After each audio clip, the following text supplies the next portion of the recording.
Praise the lord. ఈరోజు దేవుని వాగ్దానం యెషయా గ్రంథము 60వ అధ్యాయం 1వ వచనం. నీకు వెలుగు వచ్చి ఉన్నది, లెమ్ము తేజరిల్లుము, యెహోవా మహిమ నీ మీద ఉదయించెను. యెషయా గ్రంథంలో దేవుడు ఇజ్రాయేలు ప్రజలకు చెప్పిన మాటలు ఈ దినమున ఈ వాక్యం ద్వారా మనతో మాట్లాడబోతున్నాడు. ప్రియమైన దేవుని బిడ్డలారా, నీకు వెలుగు వచ్చి ఉన్నది అంటే క్రీస్తుని ఎరిగి ఆయనను అంగీకరించినప్పుడు మన పాపములను ఒప్పుకొని విడిచిపెట్టాలి. ఆయన చెప్పిన విధంగా నడుచుకున్నప్పుడు క్రీస్తు మన హృదయంలో ఉదయిస్తాడు. అప్పుడు మనము వెలుగు సంబంధులుగా ఉంటాము. అట్టి వెలుగును పొందుకున్న మనము ఆ వెలుగులో నిరంతరం ప్రకాశిస్తూ ఉండాలి.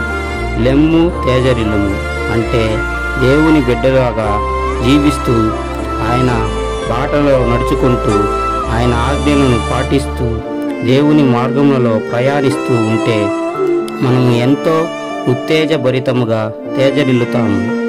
అప్పుడు దేవుడు మన ఎడల ఆయన యొక్క కృపా కనికరంతో దేవుడు మన మీద తన యొక్క మహిమను ఉదయింపజేస్తాడు. ఆ మహిమను పొందుకున్న మనము దేవునికి మహిమకరంగా ఎల్లప్పుడూ జీవిస్తాము. ఈ వాగ్దానం మన జీవితాలలో నెరవేరాలని కోరుకుంటూ ఇట్టి కృప మన అందరి కలుగునుగాక. ఆమేన్.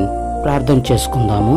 ప్రేమామయుడా, కృపామయుడా, మహిమగల దేవా, మీకు స్తోత్రములు ప్రభా. లెక్కించలేని వందనములు నాయన.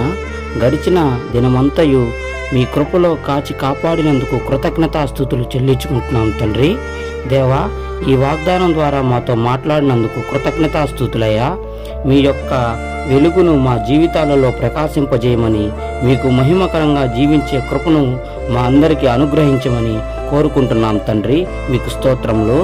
మీ బిడ్డలాగా ఎల్లప్పుడూ మీకు విధేయత చూపించే బిడ్డలాగా ఉండేలా కృప చూపించండి ప్రభువా. అనారోగ్యంతో ఉన్నవారిని సంపూర్ణ ఆరోగ్యవంతులుగా దీవించమని, సమస్త ప్రజలందరికీ మీ కృపలో ఆశీర్వదించమని కోరుకుంటూ ఈ వాగ్దానం మా అందరి జీవితాలలో నెరవేరాలని యేసయ్య నామంలో అడిగి వేడుకుంటున్నాం తండ్రి.